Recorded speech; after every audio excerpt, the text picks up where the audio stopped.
Hello everybody! Oh, it's getting a tad bushy, isn't it? Still got the auto assembly beard, and I'm looking a little bit like a hobo. Got still a doigt cidre. Cheers! Yes, auto assembly. I thoroughly enjoyed myself. It was a really amazing time. Met loads of great people, and as I said in my haul video, I didn't speak to you enough. I'm really sorry to everybody. I really wanted to be social. I really did. It does me good to be social. It does me good to go and have a beverage with you all. And yeah, my bad, completely my bad. As you may or may not know, I did a panel with Andy Millman. Andy Millman is the nicest guy you will ever meet. Actually, I spoke to him a few times on Skype. I've obviously done the podcast with him, and it's the first time I've actually had a decent chat with him, and he is a top chap. Incredibly tall. Wasn't expecting that. Mind you, I am like a hobbit. I am like 5 foot nothing, but he's incredibly tall. Yes, I had a YouTube panel to review with him, and it wasn't as advertised as I'd liked. I'd liked a little announcement like, testing, there's a YouTube panel going on in the room next door. But unfortunately it wasn't overly announced, so a majority of my family filled the audience. But I think it went okay. It was just a way that me and Andy could tell others and let others know how we got into YouTube, why we do what we do, why we do the reviews, how we do the reviews, the equipment we use, and what's our inspirations, and who do we draw from. And I think it was nice just to get our points of view across. Yeah, like I say, we didn't have that many people turn up. I would have liked more. At the end of the day, we're competing against the guests at the time, and we're not like you Canadian boys with the massive fan base, i.e. Chris and Ben, but we give it our best, and we had a projection error. We had an overhead projector thing, and it didn't overly want to work, and Andy had spent like gazillions of minutes preparing this fancy dancy slideshow thing, and yeah, it was unfortunately it didn't work, but we made the best of the situation. We did record it, hence the reason I'm talking to you now. Andy's already stuck his copy of it up. I'm going to do the same. It's going to follow this video straight on, so I'm just doing a little pre-ramble. It's going to follow. It's about 40 odd minutes, I think, looking at the computer, maybe a little bit more, including this bit. And let us know what you think. It's just us getting our say across. The sound isn't brilliant, that's entirely my fault. We're using a wireless audio sender from the iPad which is recording, and I forgot my additional lenses. Yeah, all very well buying these, isn't it, if I don't bring an audio assembly, it's not a lot of good. And unfortunately the wireless sender, I think my mic is playing up, so I'm going to have to invest in a new mic. So it's probably going to be like a Blue Snowball or a Blue Yeti, I think, because at the moment I'm talking to the phone and the phone mic is a bit pants. Yeah, so the sound's a little bit off. Andy's done the best with it that he can, and upped the volume a tad on the computer as well. But yes, thoroughly enjoyed it. I think it went a lot better than what he thinks it did, but yeah, he is a perfectionist. He does a very good job at what he does. I'm a little bit habdash. But anywho, please enjoy the video, please leave your honest comments, because we are open to constructive criticism. And thanks for watching, guys. If you haven't already subbed to Andy, please do. I've left his YouTube page thing down here. And check out the Moonbase 2 as well, the podcast that he does over on Full Metal Hero, and I think he's left the link, he's forwarded me a link to it, so you can download it, which is awesome. Yes, so without further ado, I introduce you to the Auto Assembly 2013 YouTube video panel with Ben off of Benscollectables and Andy off of Cobra Commander TFW. Thank you. Goodbye. Wait, hey everybody, welcome to the first YouTube workshop thingy. Yay! Boo! Boo, you man. I'm Andy, Cobra Commander, TFW of YouTube and of the Moonbase 2 podcast, and of course I'm joined by Mr. Ben. I called him that, because that's not his YouTube name. What's your YouTube name then? Benscollectables or Transformer Megazord? Yes, very Transformers related. Yes. Well, same for me, I suppose. But Mr. Ben's fine. It's fine. Yeah. Do you all know Mr. Ben? Yeah. No, literally most of them, because I'm related to most of them. But Like how many of them? most of Suffolk, probably. Wow, okay, wow. That's a pretty good family. It is Suffolk. Give me 6! I suppose the first thing we may as well get around to doing is I'll ask you the question because I think that's what we're going to do. How did you get onto YouTube? Like, what made you decide, hey, I want to talk about Transformers in front of the camera and make myself look like a fool every day? I just had toys. I enjoyed toys. I had Braves at the time and some Megazords. And I saw other people were doing it, like you guys, you did it a lot longer than me. Oh, yeah. I thought, well, why not get my opinion out there? I know people do it in different formats. People will sit there and they'll do a detailed written review or a pictorial. And I started off with kind of slideshows to begin with. Oh, right, just the Braves and the Megazords. And I thought, oh no, I'll get my opinion out there. I'll let people know what I think. It wasn't always what people agreed with, but that's at the end of the day, that's the benefits of YouTube, isn't it? You can get your name out there, you can get your opinion out there. People don't have to agree with you because it's an opinion. Toy's a toy, and that's one of the important things I suppose everyone who does YouTube needs to take away. It's your opinion that you're putting out there. Obviously, it's not what you think the people want to hear. It's, do you like this toy, and can you explain successfully why it's good or why it's bad, and what points that you like about it, or if it's worth 40 quid or if it's worth 10 quid, that kind of thing.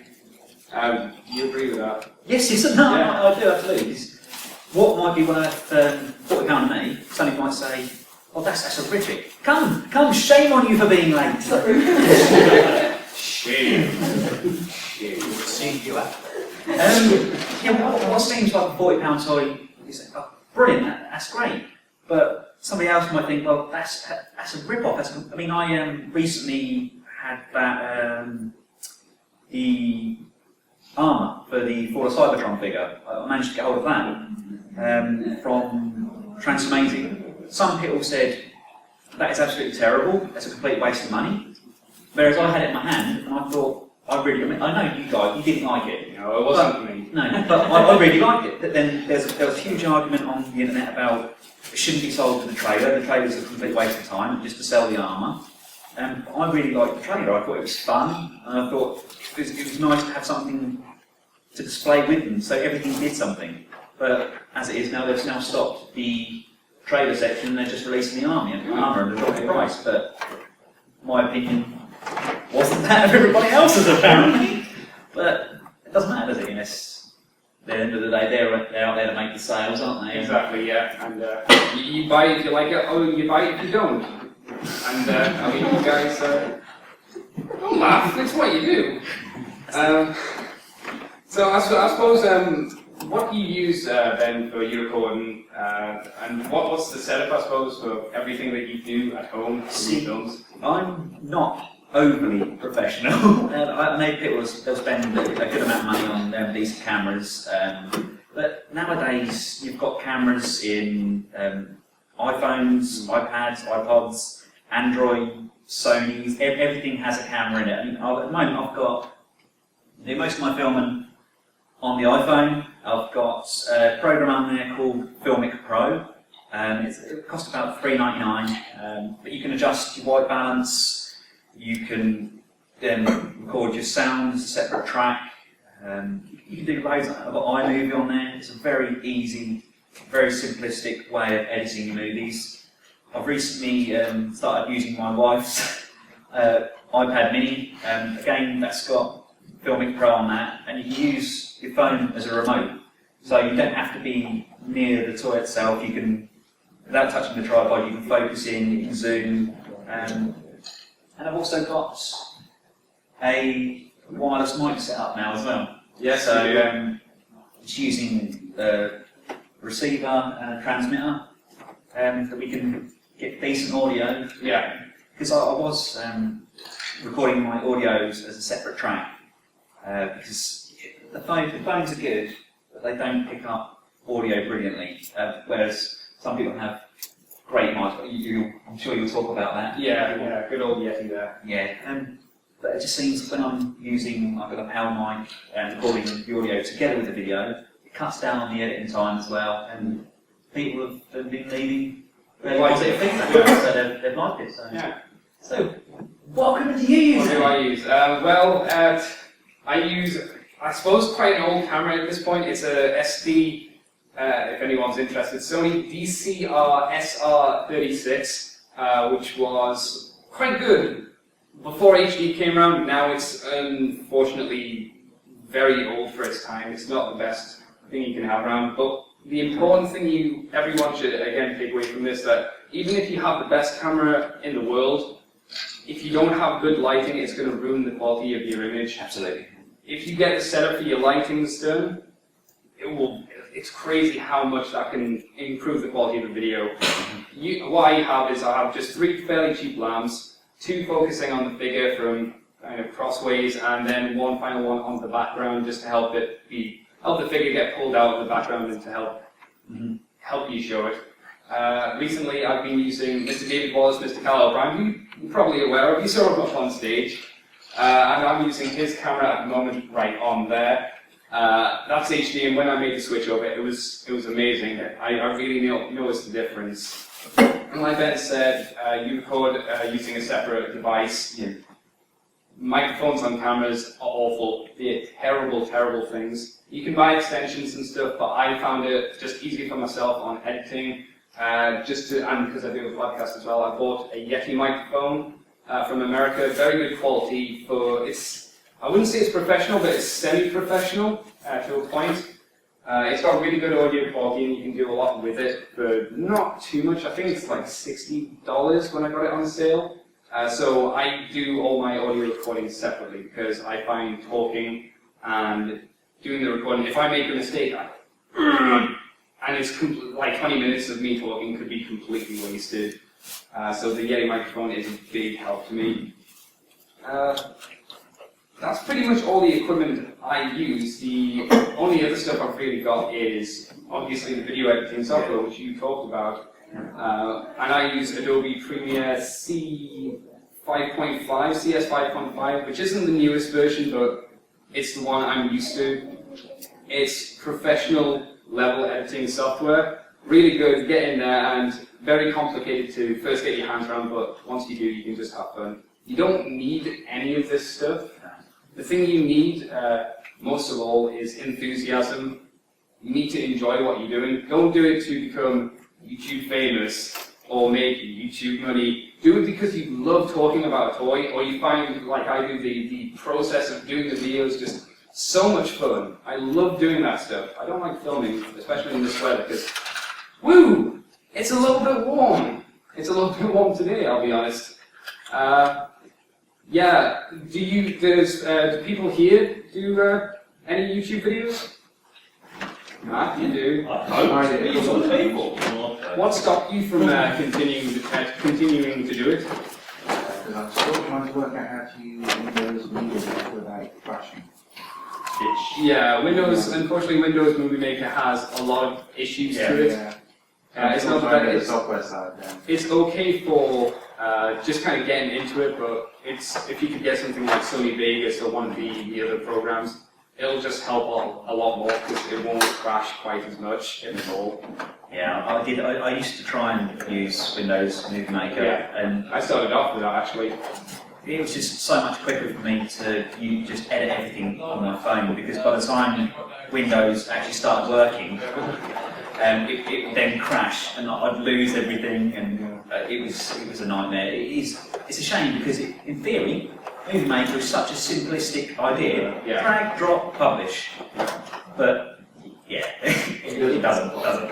Not at all. No. And you said you do YouTube videos as well? Yeah. I use iMovie 08 because it was free. Right. But again, it's got a lot of software issues with it. You've got sound sort of drift, trying to disconnect it from the video. Right.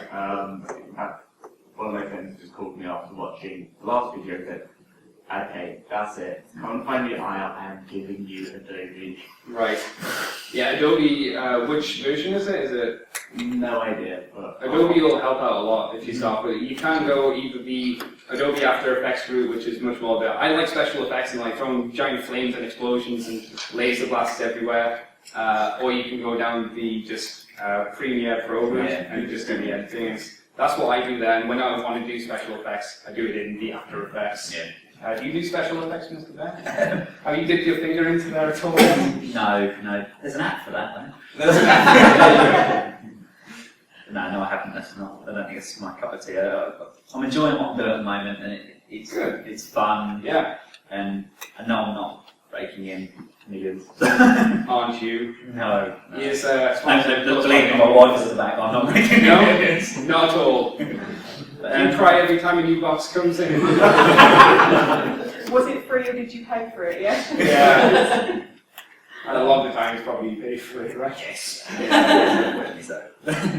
But don't get me wrong. There is money to be made in YouTube, but it's the guys that are making the money. They're on 50, 60 plus thousand subscribers, and we are but small fish. Yeah. But I'm not doing it for the money. At the end of the day, there wasn't money when a lot of us started, and it's fun. It's fun, and especially now, I mean, people are doing things like Matt has suggested. We're talking to each other and using YouTube as a medium, so you can chat to each other. I know it's not. I know it's about reviews, isn't it? But yeah, pretty much. We can talk about it. It's our panel. I've got an hour. Yeah, exactly. Yes. Nobody's even paying any attention anymore. I'm dozing off. Oh man, thank you for that. Like me in your videos.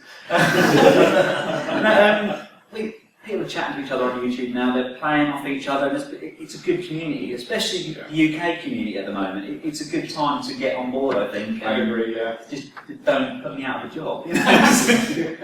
And of course, it's like you say, it's great for just interacting with people with someone you've never seen before. You can talk with them across YouTube for a bit.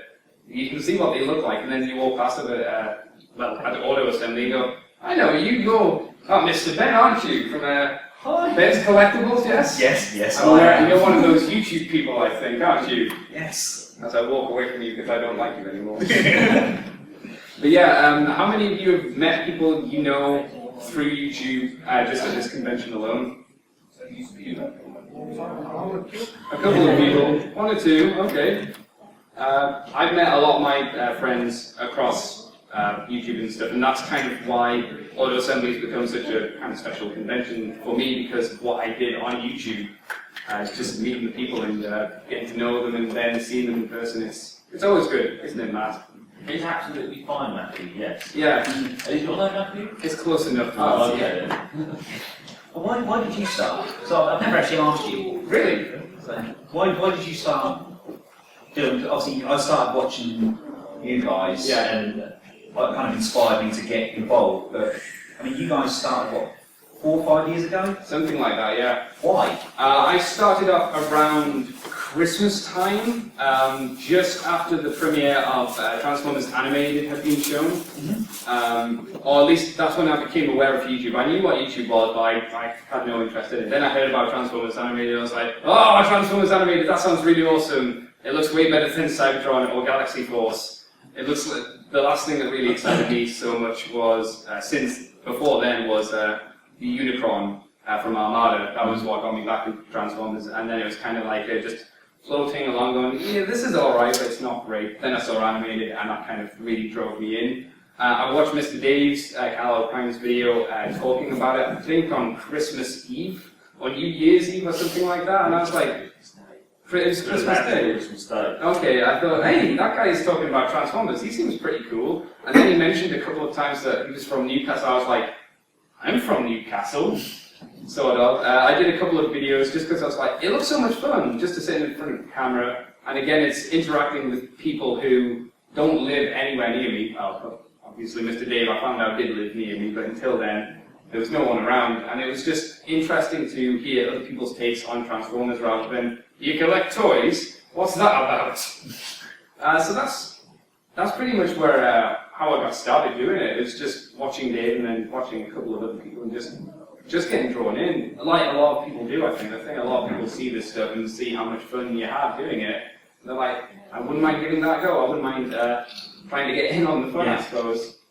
Everybody has an opinion, and you know, it's your right to have an opinion. Yeah. Isn't it? And I think some people will go in and they'll say that is an amazing toy. I really like the bot shops, and there's a whole thing here for the bot shops, isn't it? Yeah. To be honest with you, I don't like the bot shop. I don't get them, but some toys aren't everybody's cup of tea, are they? Yeah.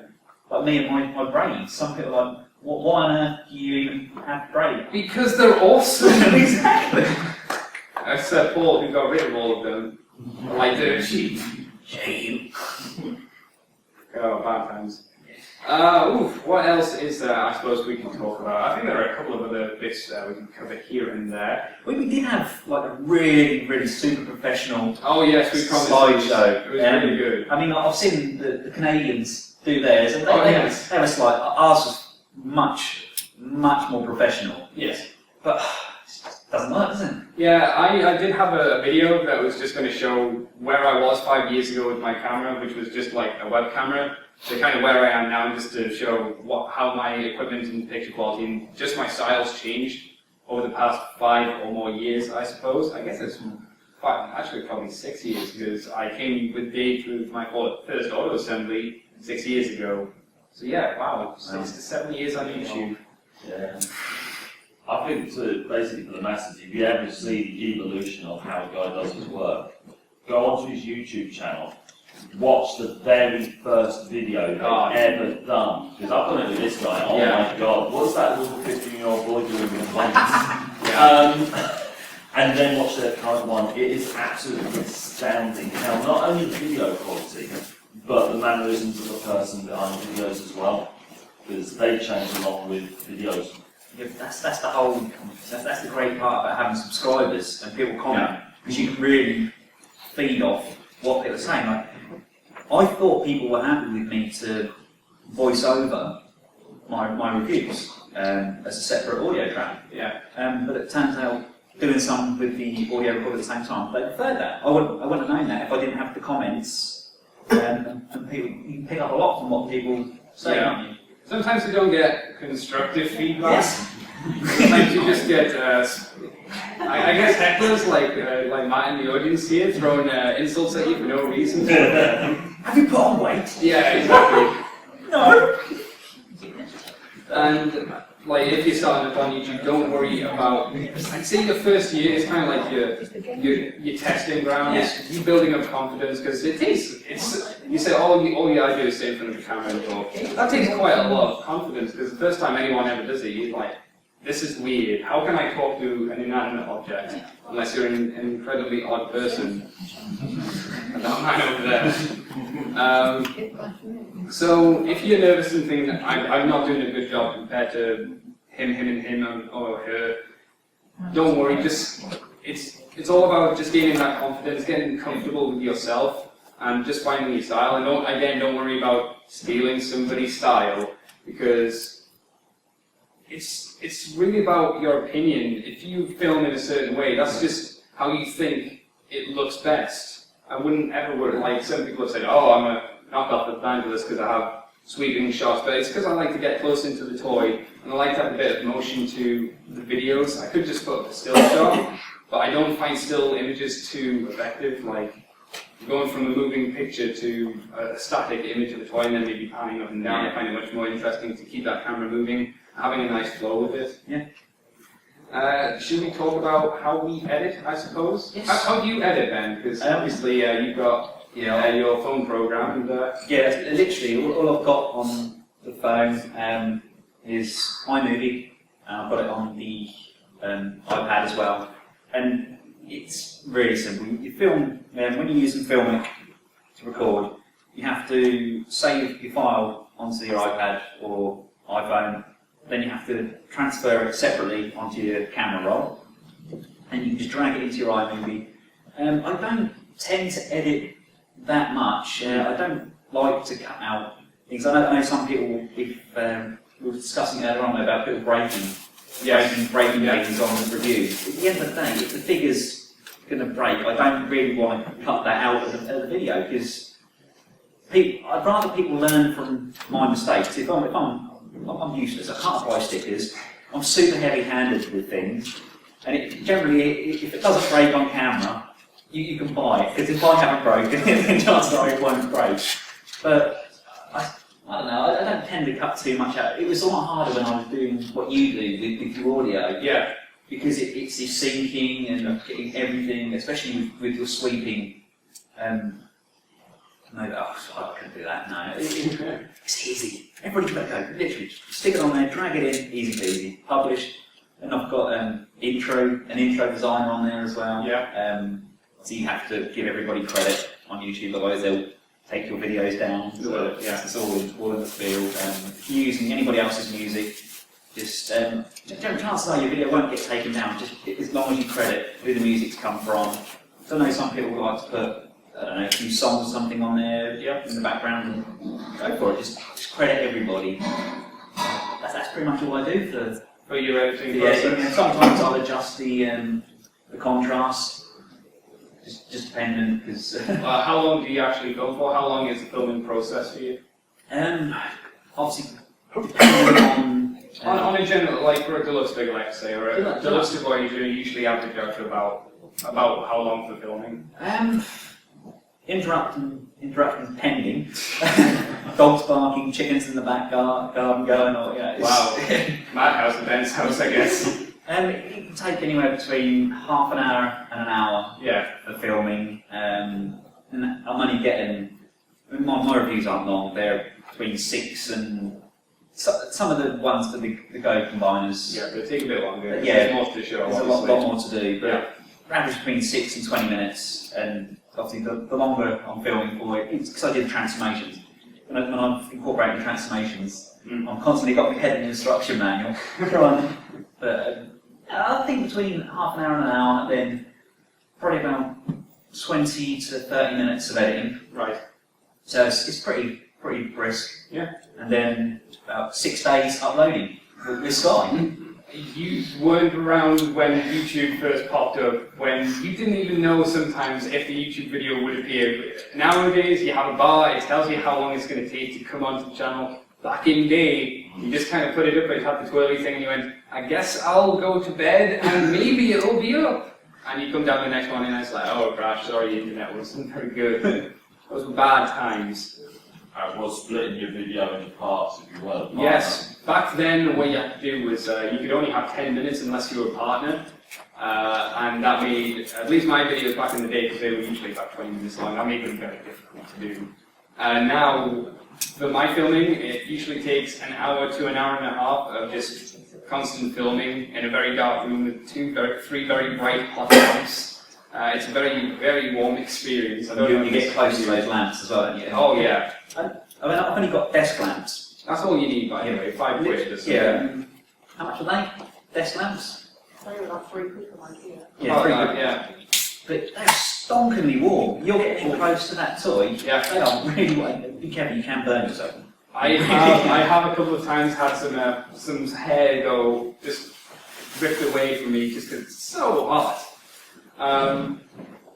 So it's about an hour to an hour and a half of editing, and then after that it's filming, and then after that it's again probably 30 to 40 minutes of just the video editing, and then maybe about 10 to 20 minutes of audio recording, and then splicing that into the video, and then obviously however long it takes to upload the stuff. So for me, it's a lot longer process because I like to see what I can do to cut out. I get the guff and just go, that isn't needed, and just tightening up as much as I can, just shortening it down and making it flow nicely so there's not like a sudden and then can kind of continue. Like if I'm taking a toy off the screen, for instance, I could cut it straight away or leave it a little bit too long, and it's just you just get a feeling of what you feel works, and if it flows, sometimes it will flow well, sometimes it won't, depending on the tempo of your video, how fast you feel it's moving and stuff. So it's it's again all experience. You script. No, I tried scripting, but then I found that it sounded like I was reading too much off of the script. What I do now is I just kind of put notes down, I put the main key points I want to cover, and just kind of go from there and see if I can expand. My notes consist of how to pronounce this. This is Japanese. Yes. Yeah. This is pronounced. I don't know about you, but I've had a couple of people on YouTube tell me you're not pronouncing it correctly, or it's this way to pronounce something. It's like, oh, come on. I'm sorry, I'm from Suffolk. That's how it's going to be pronounced. I'm reading this at 1 in the morning. I just want to get it done. I'm sorry, it's not great. Should we open the floor to questions? And let's say yeah. Are there any questions in the audience? As I look very panicked over some of them. Yes. That's a question. Okay, so I know that you are now working with a couple of different companies and reviewing 4 of them. Yes. So you agree? That's a bit of both. At the end of the day, if you don't pimp yourself out there, then nobody's going to know. I mean, I made a point of going to bots in the Netherlands just to meet people because they're fans of the franchise and they like Transformers too. I just went out there and put my name out and I just got speaking to a few people and yeah, it's at the end of the day, they're getting their name out as well. And then he went to another convention where he was a special guest. Yes, signed toys for people. that was a little bit. What was the toy that you had to sign again? No, I had posters and that. People posters? Yeah, posters and that. People Posters of you? No. Yeah. Well, Very good call. And the follow-on question, yes. have any company ever had something that an absolute piece of shit and asked you to replace it? No, because they know that I will say this is an absolute.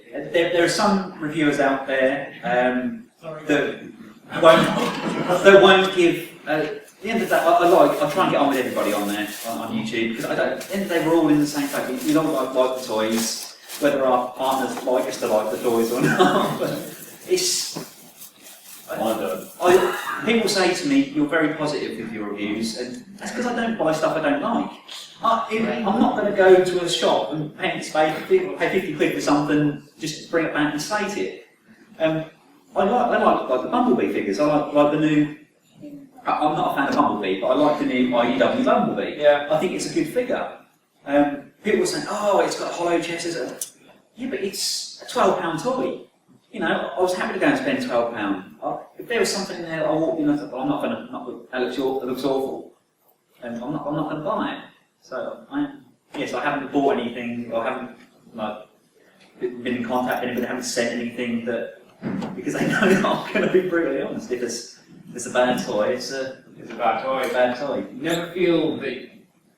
Don't feel that you should be pressured into giving toys a good review just because somebody's sending it to you, because that's a wrong message to send to people. If you're telling someone to buy an awful toy, and they buy an awful toy, it's not going to reflect well on you. No. I would say if you can justify your opinions and say why you think it's good, you can definitely tell when people are just like, I think it's a great toy, but don't actually have a reason for it. They're just saying it's good because they want to. This is good. Yeah, it's great. It's a great, fantastic toy with no issues at all. I promise. As it crumbles in your hand. Yeah. See, I wouldn't be so positive on the IDW Bumblebee. There's some issues. There's just something about the feel of that Bumblebee that didn't do it for me. I played with Dave's, and it did have a few paint apps actually missing from the toy, like on his knees and stuff. I've heard that. Yeah, it's a weird quality control issue that they have. The comic? It was the English version. I don't know if that's something that a lot of people I've spoken to have the comic carded ones, and they haven't had any issues. But the ones you're getting in retail without the comics, they've got mispainted feet. They've got the lights at the back are missing, and surely they just stuck a comic on the back. I would have thought so. So again, that's something again to point out in YouTube videos. If there are paint apps missing, if you notice, of course, if you don't. Yeah. If they're dire or if they're just like, oh, it's just how you can look out for them. Some of them you can't look out for. I was given back in the day. I was given a classics side swipe. I got it out of the packaging, was like, side swipe! I transformed it and went, so where's the head? As the head was not on the toy. It obviously just wasn't put on in the factory. I was blown, my mind was blown. I was like, why? There's no way I could have known. No way that my friend who got it for me could have known. It's one of those bizarre things. It does happen, doesn't it? It happens with, It does. with them all at the end of the day. They're toys, aren't they? And Yeah. They try and get everything through quality control, but well, Accidents but they say they do. I think Hasbro have their own. If you're giving someone to acquire a day to put something together, they might not. Yeah, maybe. Are there any other questions in the audience at all? Oh, okay, Mr. Closer. You said before about when you talk to your mic, you need to have a certain amount of confidence to be able to do it. Yes. Would you say that doing these things has given you confidence to do other things? It's definitely helped out. Yeah, I will agree that it's helped me be. I'm not the most social of butterflies, but I disagree with that.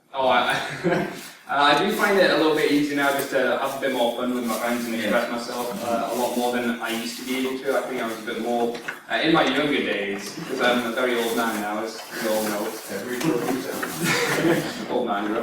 I was a lot more introvert, I suppose. I wasn't quite as outgoing as I am now. I suppose with my friends, I didn't say the very horrible things I do now to the people I care about. The people laughing, of course, are the people that I say the horrible things to. I repeat. Would you say your attitude or your personality has changed a bit at all? Definitely. I mean, since when I was a kid, I always preferred to play on my own. I didn't really like to. That's because people played different. They were wrong. They made the wrong noises for the toys and the G.I. Joes they had. That is not how that gun sounds. Do you do that with your son? Yes. Do you tell him? No, Sammy, that's not how this gun sounds. It's more of a pew pew. Oh no, sorry, it was pew pew that you did. Yes, I didn't like pew pew. That's a shotgun. It does not go pew pew. A gun goes pew pew. But I mean, last year I came here. It's my first year, well, it's only last year, and I was like a rabbit in headlights. I really was. I was terrified, and I kept myself to myself. I mean, it didn't have.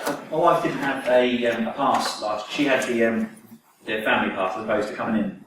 So me and Sammy were just in awe, and everybody knew everybody. And I mean, I brought Sean and Lee with us last year. But woo! Love you, Ben. It's always fun, isn't it? Yeah, but since doing them, I think I'm more. I hate getting in front of the camera. Yeah. But I mean, I was alright. I used to do a lot of drama. Yeah. I was the lead role in a few plays. Oh, I was the judge. I had a big wig. There we go. But that was different.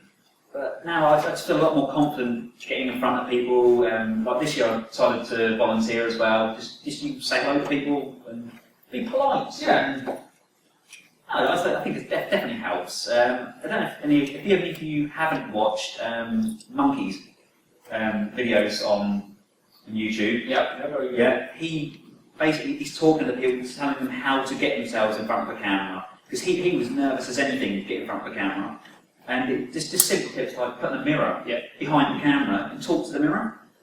And just to build up your confidence. He said, don't even turn the camera on. You don't need the camera on to begin with. Just so you're building up that confidence. And then once you've switched that camera on, what's the difference? What is the difference with... I just think it really can build up confidence. It's a really smart idea, actually. I really thought, when I was saw that, I was like, it's such a smart That's idea. really good. Yeah. I think it's definitely helped, and that along with the whole great network that we've got at the moment. Yeah. I mean, everything is spanning from YouTube. You've got all the forums, you've got TFW, Cybertron, Nerdsphere. What else have we got? Full Metal Hero.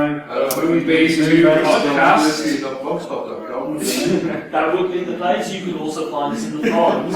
And you can also find us on Full Metal Hero, which you can then bypass to the Nerdsphere network. That is the Nerdsphere. I'm sure all of this will be on YouTube. I'm sure,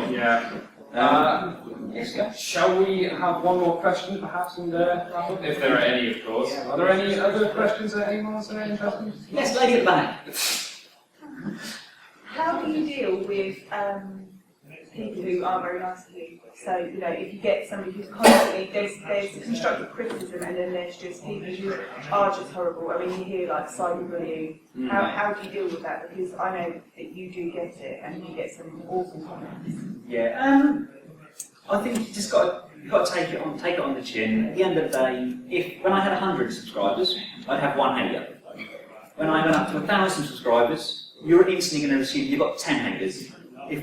When I hit 100,000, well, you're confident, you're gonna have people just like there's some nasty people on the internet. They really are, and I don't stand for it. At the end of the day, if somebody's going to sit there slating me, then I'm more than happy to walk up to them and let them slate my face. But they won't do that, will they? They won't. There's a lot of bullies on the internet. If they're going to come out with something constructive, like for example, I had a comment recently. There was problems with my sound. That was me. I cyberbullied Ben. No, I wasn't aware of it. I've gone through the editing process, and whilst uploading it to YouTube, the sound file had been corrupted. So I weren't aware of that. I took the video down, re-uploaded. Jobs are good. Yep.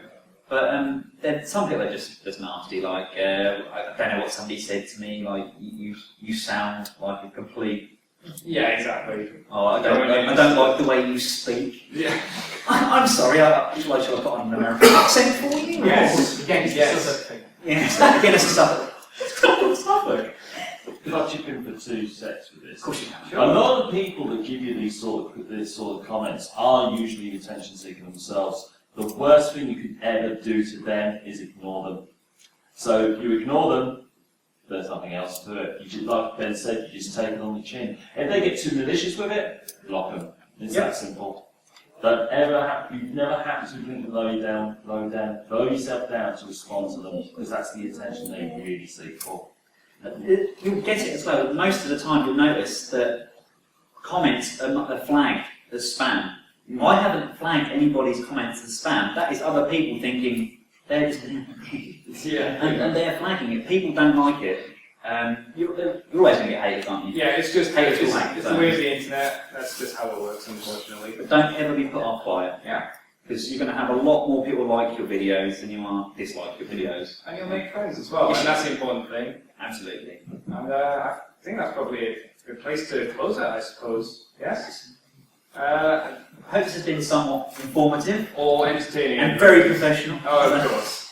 Thank you, everyone, for coming. Thank you. Enjoy Audio Assembly. Remember to check out Ben's channel, which is... Transformer Megazord. But just Google Benscollectables and I come up.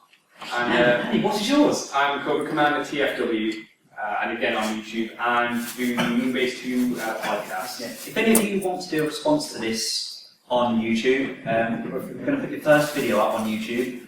Then this will be on Andy's channel, I imagine, won't it? It should be. It should be. Go to the comments section, and you can just put, rather than clicking respond, you do video response, and you just link your video to it, and we're aware of who's responding to what, and it comes up. Okay? Cool. Thank you very much.